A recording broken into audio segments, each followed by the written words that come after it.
Hello बच्चों।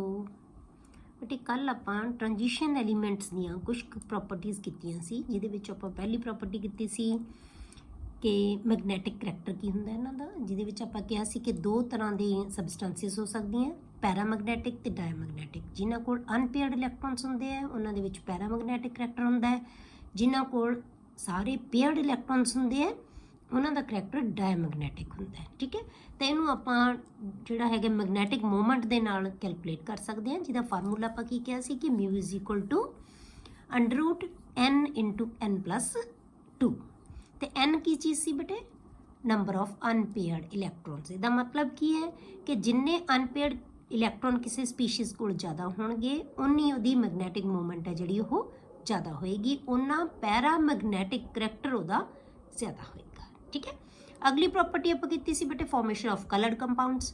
तो transition elements coloured compound बनाते हैं ड्यू टू डी ट्रांजिशंस, मतलब एक लैवल तो डी ऑर्बिटल्स के एक लैवल तो दूजे लैवल पर इलैक्ट्रॉन मूव करके जा सकता है, तो उन्होंने असी डी ट्रांजिशन कहा सी, उहदे करके ये कलर्ड कंपाउंड्स बनाते हैं। अगली प्रॉपर्टी आप की सी बेटे कि कंपलैक्सिस बना सकते हैं। ਕੰਪਲੈਕਸ ਕਿਹੜੇ ਕੰਪਾਊਂਡ ਬਣਾਉਂਦੇ ਬੇਟੇ? ਜਿਨ੍ਹਾਂ ਦੇ ਵਿੱਚ ਦੋ ਕੰਡੀਸ਼ਨਸ ਹੁੰਦੀਆਂ, ਇੱਕ ਮੈਟਲ ਐਟਮ ਕੋਲੇ ਵੇਕੈਂਟ ਆਰਬਿਟਲਸ ਹੋਣ ਤੇ ਦੂਜਾ ਸਪੀਸ਼ੀਜ਼ ਇਹ ਹੋਵੇ ਜਿਹਦੇ ਕੋਲੇ ਫालतू ਇਲੈਕਟ੍ਰੋਨ ਹੋਣ, ਇਲੈਕਟ੍ਰੋਨ ਐਨਰਿਚ ਹੋਵੇ। ਤਾਂ ਟ੍ਰਾਂਜੀਸ਼ਨ ਜਿਹੜੇ ਮੈਟਲਸ ਹੈ ਉਹਨਾਂ ਕੋਲ ਬੇਟੇ ਬਹੁਤ ਜ਼ਿਆਦਾ ਜਿਹੜੇ ਆਰਬਿਟਲਸ ਆ ਉਹ ਵੇਕੈਂਟ ਹੁੰਦੇ ਆ। ਤੁਸੀਂ ਦੇਖੋ ਡੀ ਆਪਾਂ ਫਿਲ ਕਰਦੇ ਆ 3D, ਫਿਰ 4S, ਤੇ 4 ਦੇ ਵੀ ਤਾਂ ਸਾਰੇ ਦੇ ਸਾਰੇ ਸ਼ੁਰੂ ਹੋ ਗਏ ਨਾ, 4S 4P 4D ये सारे वेकेंट तो हैगी। जो असी फिल करना शुरू करता है मतलब वो शैल स्टार्ट हो गया तो वो सारे ऑर्बिटल्स वो कोले की है वेकेंट पे है, तो उन्होंने यूज़ कर सकते हैं क्योंकि असी D हमेशा n-1 फिल करते हैं। इसी तरह 4D च आ जाएगा तो 5S 5P 5, ठीक है 5D, ये सारे वेकेंट है, तो इस करके कंपलैक्स बहुत आसानी नाल बना सकते हैं। अगली प्रॉपर्टी आप की सी बेटे कि इन्हों के कैटालिटिक प्रॉपर्टीज़ होंदियां। कैटालिटिक प्रॉपर्टी का मतलब बेटे ये कैटलिस्ट का काम कर सकते हैं। कैटलिस्ट का काम कौन कर सकता होंगे? जिहड़ी स्पीशीज़ रिएक्टेंट के नाल मिल के कोई इंटरमीडिएट बना लवे, उहदा एक होर रस्ता कढ़ दे रिएक्शन का, तो ये इंटरमीडिएट है जिहड़ा बना सकते आसानी नाल, क्योंकि इन्हां दी वेरीएबल ऑक्सीडेशन स्टेट होंदी है। दूजा या ये उन्हां दे नाल रिएक्टेंट स्पीशीज़ दे नाल कंपलैक्सिस बना सकते हैं, तो मतलब जिमें भी उहदे नाल रिएक्ट करके रिएक्टेंट नूं प्रोडक्ट दे विच कन्वर्ट कर सकते हैं तो कैटालिस्ट का काम करनगे। ठीक है, हुण आपां अगली प्रॉपर्टी डिस्कस करते हैं बेटे फॉर्मेशन ऑफ इंटरस्टिशियल कंपाउंड्स। तो जिहड़े ट्रांजिशन एलीमेंट्स है वो इंटर ट्रांजिशन कंपाउंड्स बनाते हैं। इंटरस्टिशियल कंपाउंड्स किन्हां नूं कहने बेटे आपां? जिहड़े लैटिस दे विच, क्योंकि सानूं पता है कि मैटल्स है, मैटल्स का एक प्रॉपर अरेंजमेंट हुंदा है जिन्हों असीं लैटिस कह दिंदे हां। ठीक है, उस लैटिस दे विच जिहड़े डी ब्लॉक के एलीमेंट्स है उन्होंने जिहड़े लैटिस बनया हुंदा उन्हां दे खाली स्पेस बहुत हुंदी है जिन्हां नूं असीं इंटरस्टिशियल साइट्स कह दिंदे हां या वॉइड्स कह दिंदे हां। उन्हां वॉइड्स दे विच बेटे छोटियां छोटियां एटम्स है वो फिट हो सकदियां। तां जदों किसी खाली थां दे उत्ते जदों आपां कोई छोटी स्पीशीज़ ऐड हो जाती है तो उन्होंने असीं की कहने आ? Interstitial compound. जिवें सपोज करो आ तुहाडे कोले इहदा लैटिस बनया होया, ठीक है, ये लैटिस बनया हुए कोई मर्जी शेप की हो सकती है। हुण आ जिहड़ी स्पेस है बेटे की खाली है, इत्थे छोटियां एटम्स फिट हो सकती हैं, इहनूं असीं कहने इंटरस्टिशियल वॉइड। इहनूं की है ये खाली थां है जिहड़ी आ जिहड़ी स्पेस है जिहड़ी आ स्पेस है जिहड़ी बची हुई इहनूं की कहने असीं वॉइड या इंटरस्टिशियल साइट। इस वॉइड दे विच छोटियां एटम्स फिट हो सकती हैं। ठीक है, जो ये फिट हो गई तो डेंसिटी नूं ये की कर देणगियां? वधा देणगियां, उहदी हार्डनैस वधे, मतलब प्रॉपर्टीज़ चेंज कर दिंदियां, उहदियां प्रॉपर्टीज़ दे विच वेरीएशन आ जाती है जो इंटरस्टिशियल कंपाउंड्स बनते हैं। The formation of interstitial compounds. Transition metals form interstitial compounds with elements such as hydrogen, boron, carbon, nitrogen. ये सारे की बहुत छोटियां छोटियां एटम्स है बेटे। The small atoms of these elements H, B, C, N, etc. get trapped in the vacant spaces of the lattices of transition metal. Transition metal ਦੇ ਜਿਵੇਂ ਆਪਾਂ ਹੁਣੇ ਬਣਾ ਕੇ ਦਿਖਾਇਆ ਮੈਂ ਤੁਹਾਨੂੰ, ਜਿਹੜਾ ਉਹਨਾਂ ਦਾ ਇੱਕ ਲੈਟਿਸ ਬਣਿਆ ਹੋਇਆ ਹੁੰਦਾ ਹੈ ਠੀਕ ਹੈ, ਉਹ ਫਿੱਟ ਹੋ ਜਾਂਦੇ ਆ ਜਿਹੜੇ ਮੈਟਲ, ਜਿਹੜੀਆਂ ਐਟਮਸ ਆ ਸਾਰੀਆਂ ਜਿਹੜੀਆਂ ਮੈਟਲ ਦੀਆਂ, ਉਹਨਾਂ ਨੇ ਇੱਕ ਪ੍ਰੋਪਰ ਅਰੇਂਜਮੈਂਟ ਬਣਾਇਆ ਹੋਇਆ ਜਿਹਨੂੰ ਅਸੀਂ ਲੈਟਿਸ ਕਹਿ ਦਿੰਦੇ ਆ। ਉਸ ਲੈਟਿਸ ਦੇ ਵਿੱਚ ਜਿਹੜੀਆਂ ਵੇਕੈਂਟ ਸਪੇਸਿਸ ਹੁੰਦੀਆਂ ਉਹਨਾਂ ਦੇ ਵਿੱਚ ਇਹ ਛੋਟੀਆਂ ਐਟਮਸ ਆ ਜਿਹੜੀਆਂ ਉਹ ਫਿੱਟ ਹੋ ਜਾਂਦੀਆਂ। They are usually naan ਸਟੋਕਿਓਮੈਟ੍ਰਿਕ। ਇਹ ਨਾਨ ਸਟੋਕਿਓਮੈਟ੍ਰਿਕ ਹੁੰਦੇ ਆ। ਨਾਨ ਸਟੋਕਿਓਮੈਟ੍ਰਿਕ ਕਿਹਨਾਂ ਨੂੰ ਕਹਿੰਦੇ ਆ ਬੇਟੇ ਆਪਾਂ? ਜਿਨ੍ਹਾਂ ਦੇ ਵਿੱਚ ਐਟਮਸ ਹੈ ਜਿਹੜਾ ਉਹਨਾਂ ਦਾ ਜਿਹੜਾ ਰੇਸ਼ੋ ਹੈ ਉਹ ਸੇਮ ਨਾ ਹੋਵੇ ਜਿਹੜੇ ਕਿ ਫਾਰਮੂਲੇ ਦੇ ਵਿੱਚ ਦਿਖਦੀ ਹੈ ਸਾਨੂੰ। ਠੀਕ ਹੈ, ਜਿਵੇਂ ਫਾਰਮੂਲੇ ਦੇ ਵਿੱਚ ਸਾਨੂੰ ਦਿਖੇ ਜਿਹੜੀ ਰੇਸ਼ੋ ਉਹ ਸੇਮ ਨਾ ਹੋਵੇ ਉਹਨੂੰ ਆਪਾਂ ਕਹਿੰਦੇ ਆ non stoichiometric. And are neither typical ionic nor covalent. ਇਹ ਨਾ ਪ੍ਰੋਪਰ ਆਇਨਿਕ ਹੁੰਦੇ ਆ ਨਾ ਕੋਵੈਲੈਂਟ ਹੁੰਦੇ ਆ। For example TiC, Mn4n, Fe3H, VH 0.56, TiH 1.7। ਮਤਲਬ ਕਿ ਇਹ ਕਿਸੇ ਵੀ ਕੰਪਾਊਂਡ ਦੇ ਵਿੱਚ ਜਿਹੜੀ ਇਹਦੀ ਨਾਰਮਲ ਆਕਸੀਡੇਸ਼ਨ ਸਟੇਟ ਹੁੰਦੀ ਹੈ ਨਾ ਉਹ ਕਿਸੇ ਵੀ ਫਾਰਮੂਲੇ 'ਚ ਹੈ ਨਹੀਂ ਗੀ ਇਹਨਾਂ ਦੀ। ਠੀਕ ਹੈ, ਜਿਹੜੀਆਂ ਨਾਰਮਲ ਆਕਸੀਡੇਸ਼ਨ ਸਟੇਟ ਦੇ ਵਿੱਚ ਐਗਜ਼ਿਸਟ ਕਰਦੇ ਆ ਉਹਨਾਂ 'ਚੋਂ ਕੋਈ ਨਹੀਂ ਹੈਗੀ ਇਹ। ਤਾਂ ਇਸ ਕਰਕੇ ਇਹ ਉਹਨਾਂ ਦੇ ਵਿੱਚ ਵੀ ਫਿੱਟ ਹੋਏ ਹੈ। ਇਸ ਕਰਕੇ ਇਹਨਾਂ ਦੀ ਜਿਹੜੀ ਰੇਸ਼ੋ ਹੈ ਉਹ ਸੇਮ ਨਹੀਂ ਰਹਿੰਦੀ ਜਿਹੜੀ ਫਾਰਮੂਲੇ ਦੇ ਵਿੱਚ ਹੁੰਦੀ ਹੈ। These formula do not correspond to any normal oxidation state of the metal because of the nature of their composition। ਕਿਉਂਕਿ ਇਹਦੀ ਕੰਪੋਜੀਸ਼ਨ ਹੀ ਡਿਫਰੈਂਟ ਹੈ, ਇਸ ਕਰਕੇ ਇਹਨਾਂ ਕੰਪਾਊਂਡਸ ਨੂੰ ਅਸੀਂ ਇੰਟਰਸਟੀਸ਼ੀਅਲ ਕੰਪਾਊਂਡਸ ਕਹਿ ਦਿੰਦੇ ਹਾਂ। ਠੀਕ ਹੈ, ਇਸੇ ਕਰਕੇ ਕਿਉਂਕਿ ਕੰਪੋਜੀਸ਼ਨ ਹੈ ਜਿਹੜੀ ਇਹਨਾਂ ਦੀ ਉਹ ਕੀ ਹੈ, ਡਿਫਰੈਂਟ ਹੈ ਕੰਪੋਜੀਸ਼ਨ, ਤਾਂ ਇਸ ਕੰਪੋਜੀਸ਼ਨ ਕਰਕੇ ਇਹਨਾਂ ਨੂੰ ਕੀ ਕਿਹਾ ਜਾਂਦਾ ਹੈ, ਇੰਟਰਸਟੀਸ਼ੀਅਲ ਕੰਪਾਊਂਡਸ। ਹੁਣ ਇਹਨਾਂ ਦੇ ਜਨਰਲ ਕਰੈਕਟਰਿਸਟਿਕਸ ਕੀ ਹੈ ਬੇਟੇ? ਇਹਦੇ ਵਿੱਚ ਤੁਹਾਨੂੰ ਕੁਐਸਚਨ ਕੀ ਆਉਂਦਾ ਹੈ? ਸਿਰਫ ਇੱਕੋ ਹੀ ਕੁਐਸਚਨ ਆਉਂਦਾ ਹੈ। ਇਹਨਾਂ ਦੇ ਪੈਟ ਕੁਐਸਚਨਸ ਹੈ ਬੇਟੇ ਹਰੇਕ ਦੇ ਕਿ why do transition elements form transition complexes, interstitial complexes? Why do transition metals form coloured compounds? Why do they act as catalyst? ਬਸ ਹਰੇਕ ਦਾ ਰੀਜ਼ਨ ਤੁਸੀਂ ਦੇਣਾ, ਬਸ ਉਹ ਮੈਂ ਤੁਹਾਨੂੰ ਹਰੇਕ ਦੇ ਨਾਲ ਦੀ ਨਾਲ ਦੱਸੀ ਜਾ ਰਹੀ ਹਾਂ ਕਿ ਰੀਜ਼ਨ ਕੀ ਹੈ। ਹੁਣ ਇਹਦੀਆਂ ਪ੍ਰੋਪਰਟੀਜ਼ ਕੀ ਹੈ ਬੇਟੇ?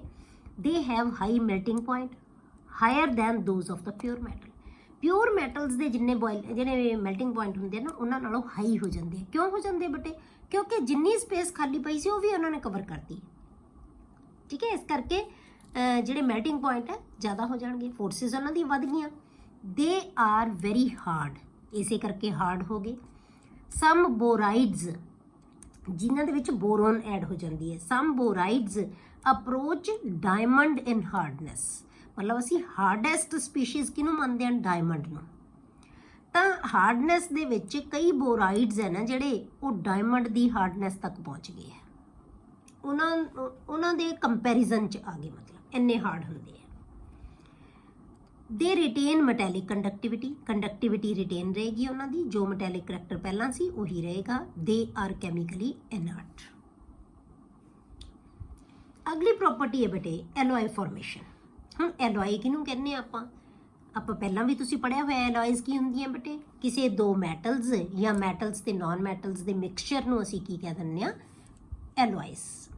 ਜਿਹਦੇ ਵਿੱਚ ਅਸੀਂ ਉਹਦੇ ਕੰਪੋਨੈਂਟਸ ਨੂੰ ਅਲੱਗ-ਅਲੱਗ ਨਹੀਂ ਦੇਖ ਸਕਦੇ, ਇਸ ਲਈ ਇਹ ਕੀ ਹੁੰਦੇ ਆ? ਟਰੂ ਸੋਲੂਸ਼ਨਸ ਹੁੰਦੇ ਆ। ਟਰੂ ਸੋਲੂਸ਼ਨ ਕਿਹੜੇ ਹੁੰਦੇ ਆ? ਸੋਲੂਸ਼ਨ 'ਚ ਆਪਾਂ ਪੜ੍ਹਿਆ ਸੀ ਨਾ, ਸੋਲੂਸ਼ਨ ਜ਼ਰੂਰੀ ਨਹੀਂ ਲਿਕੁਇਡ ਹੁੰਦੇ ਆ, ਸੋਲਿਡ ਵੀ ਹੁੰਦੇ ਆ। ਇਹ ਸੋਲਿਡ ਸੋਲੂਸ਼ਨਸ ਹੁੰਦੇ ਆ ਜਿਨ੍ਹਾਂ ਦੇ ਵਿੱਚ ਜਿਹੜੇ ਕਨਸਟੀਟਿਊਐਂਟ ਪਾਰਟੀਕਲਸ ਹੈ ਨਾ ਉਹ ਬਹੁਤ ਪ੍ਰੋਪਰਲੀ ਅਰੇਂਜਡ ਹੁੰਦੇ, ਸਾਰੇ ਮਿਕਸ ਹੋਏ ਵੇ ਹੁੰਦੇ ਆ।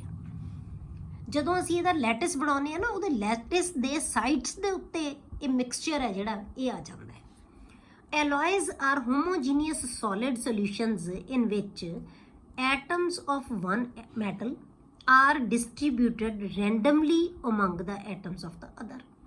ਹੁਣ ਆਪਾਂ ਇੱਕ ਜਿਹੜੀ ਮੈਟਲ ਲੈ ਲਈ, ਉਹਨੂੰ ਪਿਘਲਾ ਲਿਆ, ਪਿਘਲਾ ਕੇ ਉਹਨੂੰ ਅਸੀਂ ਕੂਲ ਕਰ ਲਿਆ ਤਾਂ ਉਹਦਾ ਇੱਕ ਪ੍ਰੋਪਰ ਲੈਟਿਸ ਬਣ ਜਾਏਗਾ। ਜਿਵੇਂ ਤੁਸੀਂ ਬਣਾਏ ਸੀ ਨਾ ਸਟਰਕਚਰ ਬਣਾਇਆ ਸੀ, ਜਿਵੇਂ ਆਪਾਂ ਕਾਪਰ ਸਲਫੇਟ ਦੇ ਕ੍ਰਿਸਟਲਸ ਬਣਾਏ ਸੀ, ਉਵੇਂ ਆਪਾਂ ਜਦੋਂ ਇਹਦੇ ਕ੍ਰਿਸਟਲਾਈਜ਼ ਕਰਦੇ ਆ ਨਾ ਇਹਨੂੰ, ਇਹਦਾ ਇੱਕ ਪ੍ਰੋਪਰ ਅਰੇਂਜਮੈਂਟ ਬਣ ਜਾਂਦਾ ਹੈ। ਠੀਕ ਹੈ, ਤਾਂ ਇਹਦਾ ਲੈਟਿਸ ਬਣ ਜਾਏਗਾ ਇੱਕ।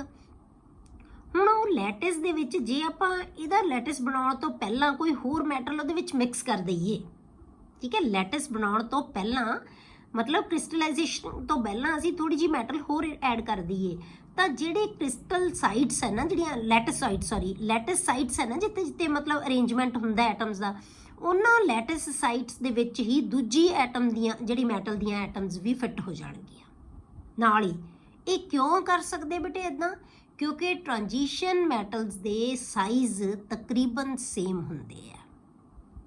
ਜੇ ਤਾਂ ਸਾਈਜ਼ ਡਿਫਰੈਂਟ ਹੋਣ ਫਿਰ ਤਾਂ ਉਹ ਸਾਈਡ ਤੇ ਫਿੱਟ ਨਹੀਂ ਹੋ ਸਕਦੇ, ਪਰ ਕਿਉਂਕਿ ਇਹਨਾਂ ਦੇ ਸਾਈਜ਼ ਸੇਮ ਹੁੰਦੇ ਇਸ ਕਰਕੇ ਇਹ ਲੈਟਿਸ ਦੇ ਵਿੱਚ ਫਿੱਟ ਹੋ ਜਾਂਦੇ ਆ।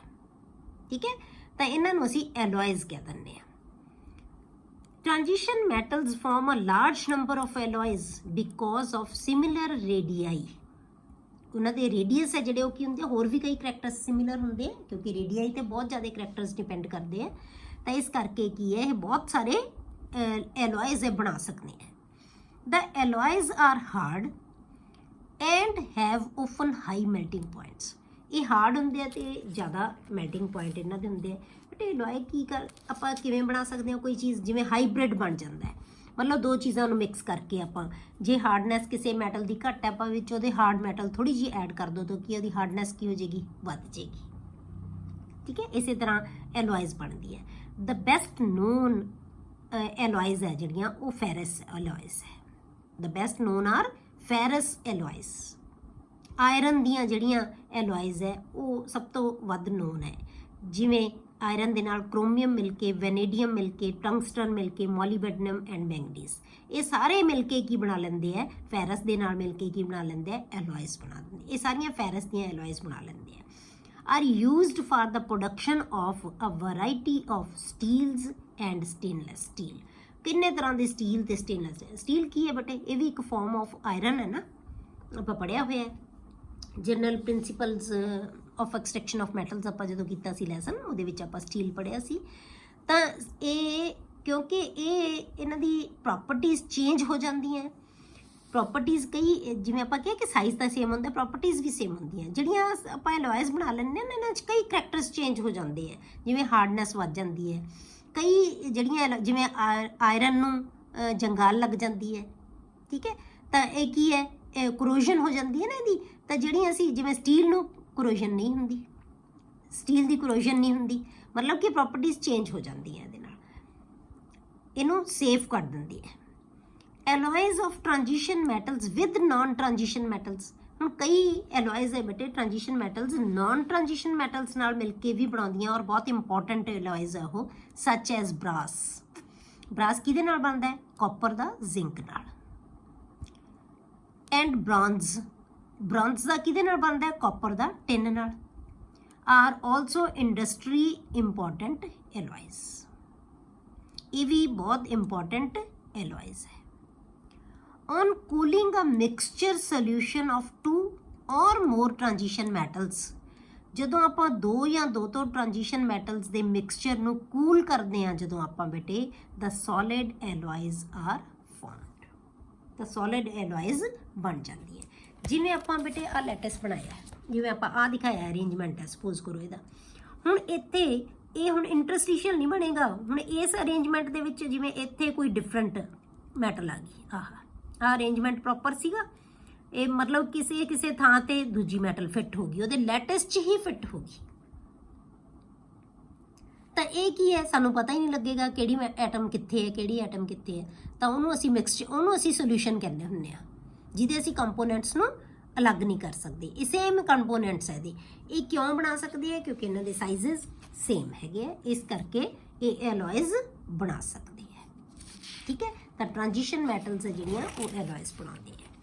ਬਹੁਤ ਸਾਰੀਆਂ ਪ੍ਰੋਪਰਟੀਜ਼ ਹੈ ਬਟ ਇਹਨਾਂ ਦੀਆਂ ਜਿਹੜੀਆਂ ਕਿ ਟ੍ਰਾਂਜੀਸ਼ਨ ਮੈਟਲਸ ਦੇ ਵਿੱਚ ਹੀ ਹੈ। ਇਹ ਕਿਉਂ ਹੈ ਉਹਨਾਂ ਦੀਆਂ, ਇੱਕ ਤਾਂ ਸਾਈਜ਼ ਇਹਨਾਂ ਦੇ ਤਕਰੀਬਨ ਸੇਮ ਹੈ, ਦੂਸਰੀ ਚੀਜ਼ ਬੇਟੇ ਇਹਨਾਂ ਦੀ ਜਿਹੜੀਆਂ ਆਕਸੀਡੇਸ਼ਨ ਸਟੇਟਸ ਹੈ ਨਾ ਉਹ ਬਹੁਤ ਵੇਰੀਏਬਲ ਹੈ, ਬਹੁਤ ਜ਼ਿਆਦਾ ਹੁੰਦੀਆਂ, ਤੇ ਡੀ ਆਰਬਿਟਲਸ ਵੇਕੈਂਟ ਬਹੁਤ ਜ਼ਿਆਦਾ ਹੈ। ਇਹਨਾਂ ਪ੍ਰੋਪਰਟੀਜ਼ ਕਰਕੇ ਇਹਨਾਂ ਕੋਲ ਕੀ ਹੈ, ਬਹੁਤ ਜ਼ਿਆਦਾ ਤਰ੍ਹਾਂ ਦੀਆਂ ਅਲੱਗ-ਅਲੱਗ ਤਰ੍ਹਾਂ ਦੀਆਂ ਪ੍ਰੋਪਰਟੀਜ਼ ਹੁੰਦੀਆਂ। ਠੀਕ ਹੈ, ਇਹ ਆਪਾਂ ਬੇਟੇ ਦੀਆਂ ਪ੍ਰੋਪਰਟੀਜ਼ ਡਿਸਕਸ ਕੀਤੀਆਂ ਸਾਰੀਆਂ। ਹੁਣ ਆਪਾਂ ਇਹਨਾਂ ਦੇ ਨਾਲ ਰਿਲੇਟਡ ਕੁਐਸਚਨਸ ਆ ਜਿਹੜੀਆਂ ਹੁਣ 5-6 ਪ੍ਰੋਪਰਟੀਜ਼ ਕੀਤੀਆਂ, ਕੱਲ ਕੀਤੀਆਂ ਸੀ ਡਿਸਕਸ ਤੇ ਅੱਜ ਕੀਤੀਆਂ। ਇਹਨਾਂ ਨਾਲ ਰਿਲੇਟਡ, ਕਿਉਂਕਿ ਪਿਛਲੀਆਂ ਪ੍ਰੋਪਰਟੀਜ਼ ਦੇ ਨਾਲ ਰਿਲੇਟਡ ਕੁਐਸਚਨਸ ਮੈਂ ਤੁਹਾਨੂੰ ਪਹਿਲਾਂ ਹੀ ਕਰਵਾਤੇ ਸੀ। ਹੁਣ ਆਪਾਂ ਸਿਰਫ ਇਹਨਾਂ ਨਾਲ ਰਿਲੇਟਡ ਅੱਜ ਕੁਐਸਚਨਸ ਡਿਸਕਸ ਕਰਦੇ ਹਾਂ। ਠੀਕ ਹੈ, ਪਹਿਲਾ ਕੁਐਸਚਨ ਹੈ ਬੇਟੇ, calculate magnetic moment of divalent ion in aqueous solution if its atomic number is 25. ਤੁਸੀਂ ਇਹਦੀ ਮੈਗਨੈਟਿਕ ਮੋਮੈਂਟ ਕੈਲਕੂਲੇਟ ਕਰਨੀ ਹੈ। ਤਾਂ ਮੈਗਨੈਟਿਕ ਮੋਮੈਂਟ ਦਾ ਫਾਰਮੂਲਾ ਕੀ ਹੁੰਦਾ ਬੇਟੇ, √ n × n+2, ਠੀਕ ਹੈ, n × n+2।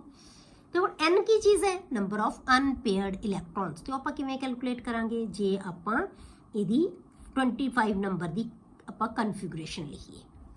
ਤਾਂ ਹੁਣ ਤੁਸੀਂ ਯਾਦ ਰੱਖਣਾ, ਮੈਂ ਤੁਹਾਨੂੰ ਕੀ ਕਿਹਾ ਸੀ ਕਿ ਜੇ ਡਾਇਵਲੈਂਟ ਹੈ, ਡਾਇਵਲੈਂਟ ਦਾ ਮਤਲਬ 2 ਇਲੈਕਟ੍ਰੋਨ ਲੂਜ਼ ਕੀਤੇ ਆ, ਤਾਂ 2 ਇਲੈਕਟ੍ਰੋਨ ਹਮੇਸ਼ਾ ਕਿੱਥੋਂ ਲੂਜ਼ ਕਰੇਗਾ, 4s ਚੋਂ। ਤਾਂ ਜਿੰਨਾ ਇਹਦੇ ਉੱਪਰ 20 ਤੋਂ ਬਾਅਦ ਨੰਬਰ ਆ ਉਹ ਸਾਰੇ d 'ਚ ਹੋਣਗੇ। ਤਾਂ ਕਿੰਨੇ ਹੋ ਗਏ d 'ਚ, 5 ਇਲੈਕਟ੍ਰੋਨ। ਤਾਂ ਸਾਨੂੰ ਪਤਾ ਲੱਗਿਆ d ਦੇ ਆਰਬਿਟਲ ਵੀ ਕਿੰਨੇ ਹੁੰਦੇ ਆ, 5, ਤੇ ਸਾਰੇ ਦੇ ਸਾਰੇ ਕੀ ਹੋ ਗਏ ਬੇਟੇ, ਅਨਪੇਅਰਡ। ਤਾਂ 5 × 5 + 2 ਕਰਕੇ ਉਹਦੀ ਵੈਲਿਊ ਕੈਲਕੂਲੇਟ ਕਰੋ, ਆ ਇਹਦੀ ਵੈਲਿਊ ਆ ਜਾਏਗੀ। ਕਲੀਅਰ ਹੋ ਗਿਆ। ਸਿਰਫ ਆਪਾਂ ਮੈਗਨੈਟਿਕ ਮੋਮੈਂਟ ਕੈਲਕੂਲੇਟ ਕਰਨੀ ਹੈ ਆਫ ਡਾਇਵੈਲੈਂਟ ਆਇਨ, ਡਾਇਵੈਲੈਂਟ ਆਇਨ ਜਿਹਦੇ ਵਿੱਚ ਇਹਦੀ ਵੈਲੈਂਸੀ ਕੀ ਹੋਵੇ, M2 ਪੋਜ਼ਿਟਿਵ ਹੈ ਜਿਹੜਾ, ਠੀਕ ਹੈ, ਇਸ ਫਾਰਮ ਦੇ ਵਿੱਚ ਹੈ। ਦੂਸਰਾ ਕੁਐਸਚਨ ਹੈ ਬੇਟੇ, calculate spin only magnetic moment. ਹੁੰਦੇ ਸਪਿਨ ਓਨਲੀ ਮੈਗਨੈਟਿਕ ਮੋਮੈਂਟ कहता, क्योंकि आप किया ही सी कि स्पिन ओनली फार्मूले के नाल ही कैलकुलेट करते हैं। n × n + √n × n+2 की है, स्पिन ओनली फार्मूला ही है जिहदे नाल आपां मैगनैटिक मोमेंट कैलकुलेट करते हैं।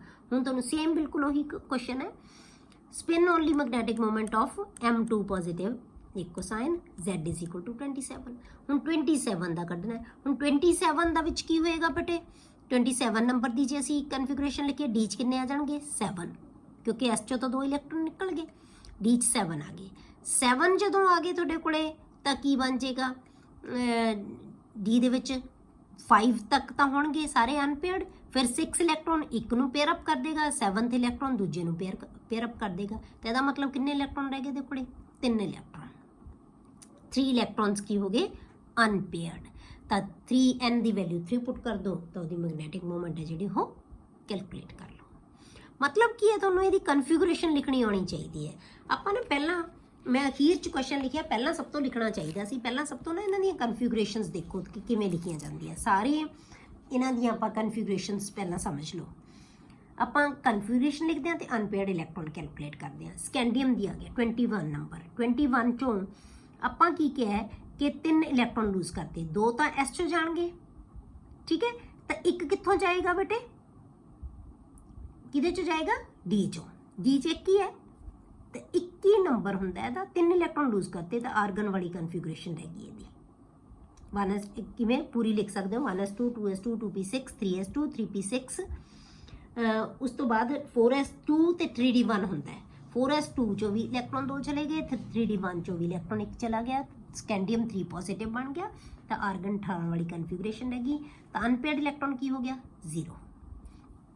टाइटेनियम का नंबर 22, यदि 3 पॉजिटिव की जे आप लिखिए तो टाइटेनियम 22 है, तो टी दे विच 2 इलैक्ट्रॉन्स होने चाहिए सी, 4s चों तो 2 निकल गए, ठीक है।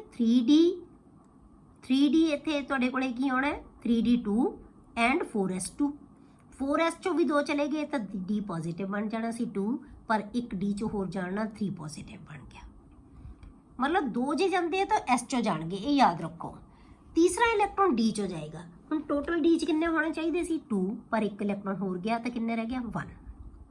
तो इलैक्ट्रॉन जिहड़े अनपेयर्ड इलैक्ट्रॉन किन्ने, 1 है। 5 तक सारे अनपेयर्ड रहेंगे।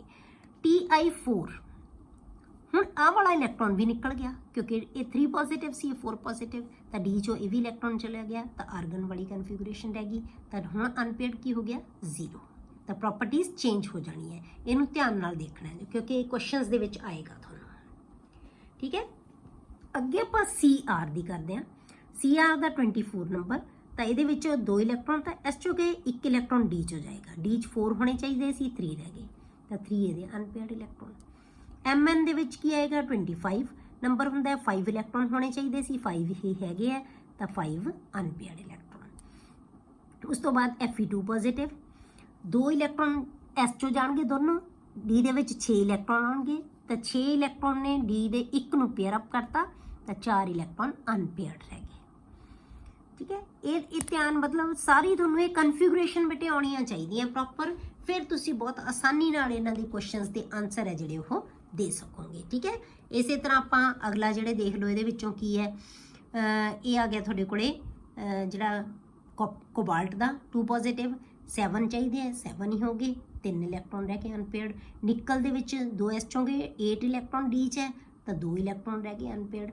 कॉपर 1 पॉजिटिव दे विच की है बेटे ना, कॉपर 2 पॉजिटिव दे विच 9 इलैक्ट्रॉन है, एक अनपेयर्ड हैगा। कॉपर 1 पॉजिटिव दे विच 10 इलैक्ट्रॉन है बेटे, क्योंकि डी चो कोई इलैक्ट्रॉन नहीं गया, डी 10 है तो की आएगा 0 अनपेयर्ड। ਇਹਦਾ मतलब फर्क पेगा 2 पॉजिटिव ਤੇ 1 पॉजिटिव ਦੀਆਂ प्रॉपर्टीज़ ਦੇ ਵਿੱਚ। Zn 2 पॉजिटिव ਦੇ ਵਿੱਚ S ਦੇ ਦੋਨੋਂ ਗਏ, D 10 ਹੈ ਤਾਂ 0 अनपेयर्ड इलैक्ट्रॉन है। ठीक है, ਇਹਨੂੰ ਤੁਸੀਂ ਧਿਆਨ ਰੱਖ ਕੇ ਹੁਣ ਆਪਾਂ ਸਾਰੇ ਕੁਐਸਚਨਸ ਦੇ ਆਨਸਰ ਕਰਾਂਗੇ। ਅਗਲਾ ਕੁਐਸਚਨ ਹੈ ਬੇਟੇ ਜਿਹੜਾ विच डायवेलेंट मैटल, विच डायवेलेंट का मतलब जिन्हें 2 इलैक्ट्रॉन लूज किए हुए हैं तो 2 याद रखना एस चों ही जाएंगे। Which divalent metal ion has maximum paramagnetic character among the first transition series and why. हुण तुसीं देखो मैक्सिमम अनपेयर्ड इलैक्ट्रॉन किहदे कोल हुंदे आ बेटे, किहदे कोल अनपेयर्ड इलैक्ट्रॉन जाते हैं जिहदा 25 नंबर होएगा, क्योंकि मैं तुहानूं की कहा कि जिन्ना 20 तो बाद नंबर वो डी च जाणगे सारे, 4s चों दोनों इलैक्ट्रॉन जाणगे बाहर। तो मतलब मैंगनीज है जिहड़ा उहदे कोल की होणगे मैक्सिमम अनपेयर्ड इलैक्ट्रॉन होणगे ते सब तो वध पैरामैग्नेटिक करैक्टर भी उहदा ही होएगा। ठीक है, क्योंकि असीं डायवेलेंट लैना है जिहदे 2 इलैक्ट्रॉन लूज किए हुए हैं जिन्हें, तो की इहदा आंसर आएगा manganese. Which of the 2 ferrous और ferric ions has larger magnetic moment and why. हुण तुसीं दसना है कि फेरस ते फेरिक दे विचों फेरस की है बेटे, फेरस किनू कहने असी Fe2 पॉजिटिव ते फेरिक है जिहड़ा वो की है Fe3 पॉजिटिव। हुण दोनों चों तुसीं दसो कि जी मैग्नेटिक मोमेंट ज़्यादा किहदी होएगी, ज़्यादा किहदी होएगी बेटे जिहदे कोल अनपेयर्ड इलैक्ट्रॉन ज़्यादा होणगे। Fe का नंबर कितना हुंदा है 26, ਇਹਦਾ मतलब D ਦੇ ਵਿੱਚ 6 है, जे 2 पॉजिटिव है तो मतलब D 'ਚ 6 इलैक्ट्रॉन्स है तो ਇਹਦੇ ਕੋਲ 4 अनपेयर्ड बच गए। जे Fe3 बनाता तो ਆਪਾਂ ਕੀ ਹੋਏਗਾ, ਇਹਦੇ ਵਿੱਚ D ਦੇ ਵਿੱਚ डी ਦੇ ਵਿੱਚ ਕਿੰਨੇ ਰਹਿ ਗਏ ਬੇਟੇ 5 ਇਲੈਕਟ੍ਰॉन्स, ਤਾਂ 5D ਦੇ ਵਿੱਚ ਕੀ ਹੋ ਗਏ ਅਨਪੇਅਰਡ। ਇਹਦਾ ਮਤਲਬ ਇਹਦੇ ਕੋਲੇ 4 ਅਨਪੇਅਰਡ ਹੈ, ਇਹਦੇ ਕੋਲੇ 5 ਅਨਪੇਅਰਡ ਇਲੈਕਟ੍ਰॉन ਹੋ ਗਏ, ਤਾਂ Fe3 ਪੋਜ਼ਿਟਿਵ ਦੀ ਮੈਗਨੈਟਿਕ ਮੋਮੈਂਟ ਕੀ ਹੋਏਗੀ ਜ਼ਿਆਦਾ ਹੋਏਗੀ। ਪੈਰਾਮੈਗਨੈਟਿਕ ਕਰੈਕਟਰ Fe3 ਪੋਜ਼ਿਟਿਵ ਦਾ ਜ਼ਿਆਦਾ ਹੋਏਗਾ। ਸਮਝ ਆਈ ਕਿਉਂ, ਕਿਉਂਕਿ ਇਹਦੇ ਅਨਪੇਅਰਡ ਇਲੈਕਟ੍ਰॉन ਦਾ ਨੰਬਰ ਜ਼ਿਆਦਾ ਹੋਏਗਾ। ਸਿਰਫ ਕਨਫਿਗੂਰੇਸ਼ਨ ਲਿਖ ਕੇ ਦੇਖ ਲਓ क्वेश्चन हो जाएगा। Explain Cr3 ion exhibit paramagnetic character. Cr3 positive क्यों करता है बेटे, क्योंकि Cr3 पॉजिटिव दे विच अनपेयर्ड इलैक्ट्रॉन होंदे है। Cr3 पॉजिटिव दे विच आपां हुणे कीता सी कि किन्ने इलैक्ट्रॉन होंदे है 3 अनपेयर्ड इलैक्ट्रॉन होंदे, इस करके दी पैरामैग्नेटिक करैक्टर है। हुण आपां अगली प्रॉपर्टी दे नाल के कलर्ड कंपाउंड बनाउंदे हैं।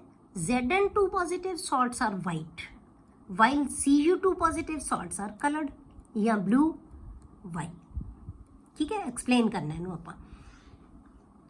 हुण आपां की कहना बेटे, कलर्ड स्पीशीज़ वो हुंदियां जिन्हां कोल अनपेयर्ड इलैक्ट्रॉन्स हुंदे है, उन्हां दे विच डी ट्रांजिशन पॉसीबल हो सकती है। जिन्हां कोल अनपेयर्ड इलैक्ट्रॉन है नहीं उन्हां दे विच डी ट्रांजिशन पॉसीबल नहीं होएगी। तो डी जिहड़ा Zn2 पॉजिटिव है बेटे इहदे कोले की है डी दे विच 10 इलैक्ट्रॉन है, तो इहदे विच डी ट्रांजिशन पॉसीबल नहीं हो सकती, इस करके इहदे सॉल्ट की है वाइट होएगा, कलर्ड नहीं होएगा। पर Cu2 पॉजिटिव दे विच बेटे एक अनपेयर्ड इलैक्ट्रॉन हैगा, आपां हुणे कन्फिगरेशन देखियां सी, एक अनपेयर्ड इलैक्ट्रॉन हुंदा है, इस करके इहदे विच d transition is possible. So ये की होएगा कलर्ड होएगा। क्लियर। अगला है बेटे, ions of Ti4 positive are colourless while Ni2 positive are coloured. हुण Ti दा नंबर कितना हुंदा है बेटे 22 दे विचों 2 डी च 2 है, पर 2s चो जान तो बाद डी चो भी 2 चले गए, इसदा मतलब आर्गन वाली कन्फिगरेशन बन गई।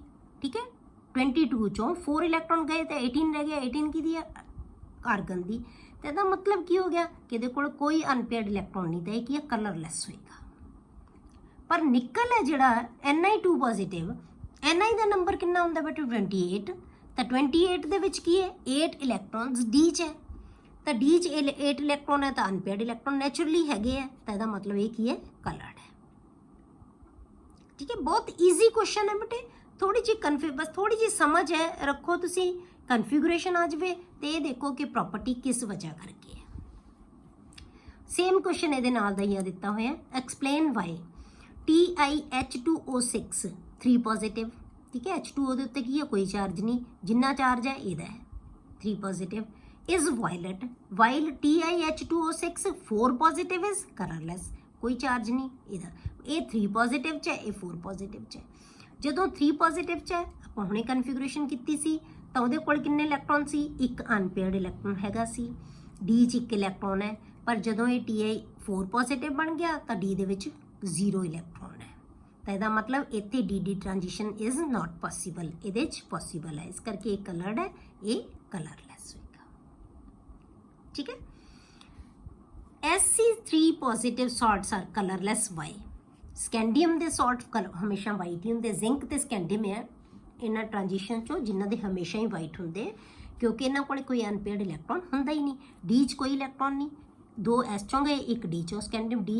21 नंबर होंदा डी च एक इलैक्ट्रॉन है वो एक भी चला गया क्योंकि 3 पॉजिटिव है इस करके दा सॉल्ट की होएगा colourless due to absence of d electrons ठीक है कोई अनपेयर्ड इलैक्ट्रॉन नहीं है अगला question out of the ions Ag positive cobalt 2 positive and Ti 4 positive which will be colored in aqueous solution इन्हां चों किहड़ा कलर्ड होएगा हुण आपां Ag दा किवें कढांगे ये कॉपर वाली सीरीज च आउंदा बेटे कॉपर सिल्वर गोल्ड कॉपर दे नीचे कॉपर दा 29 है इहदा 47 नंबर हुंदा है तो कॉपर दे विच D च 9 हुंदे आ ठीक है D च 10 ते 4s1 हुंदा है ना इसे तरह इहदे च भी आएगा 4D 10 एंड 4s1 हुण क्योंकि इक्को इलैक्ट्रॉन लूज करना तो 4s चो जाएगा तो 4D च कितने इलैक्ट्रॉन रह गए बेटे 10 इलैक्ट्रॉन्स जिवें कॉपर 1 आपां कहा सी ना कि 0 इलैक्ट्रॉन है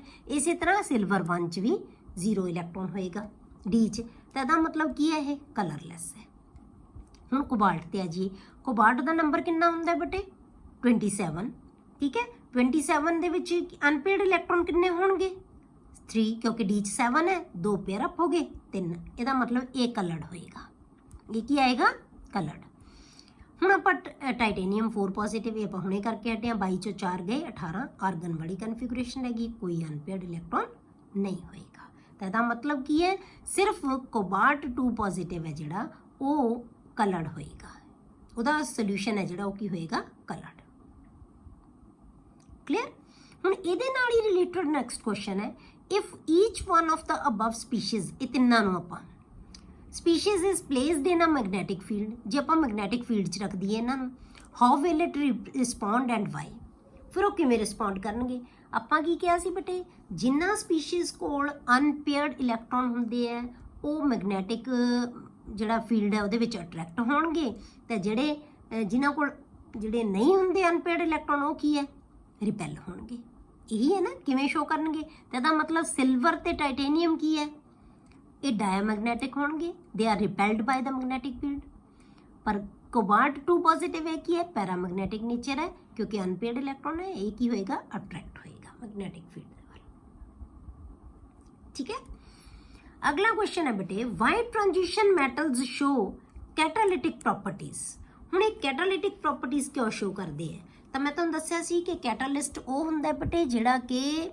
किसी भी रिएक्टेंट दे नाल ट्रांजिशन स्टेट बना सके या एक ट्रांजिशन कंपाउंड बना सके जिहड़ा कि टुट के फिर प्रोडक्ट दे विच बन जाएगा ये क्योंकि इन्हां कोल वेरीएबल स्टेट्स हुंदियां ऑक्सीडेशन स्टेट्स हुंदियां तो इस करके इन्हां दे विच कैटालिटिक प्रॉपर्टीज़ है ये रिएक्टेंट दे नाल मिल के उन्हां दे नाल एक कंपाउंड बना लेंगे जिन्होंने असीं ट्रांजिशन कंपाउंड कह दिंदे या ट्रांजिशन मैटल कह दिंदे एक जिहड़ा कि रिएक्शन के वास्ते एक नवा रस्ता क्रिएट कर दिंदा है तो दूसरी चीज़ की है ये की है कि किसी भी रिएक्शन वास्ते ये सरफेस प्रोवाइड कर सकते होंगे क्योंकि मैटल्स है तो मैटल्स सॉलिड्स है तो ये किसी रिएक्शन वास्ते ये सरफेस प्रोवाइड कर सकते हैं तां भी ये कैटालिटिक प्रॉपर्टीज़ होंदी है ठीक है Why do transition elements form complexes हुण ये complex क्यों बनाते हैं तो आपां की कहा सी कि complex बनाउण वास्ते साडे कोले की है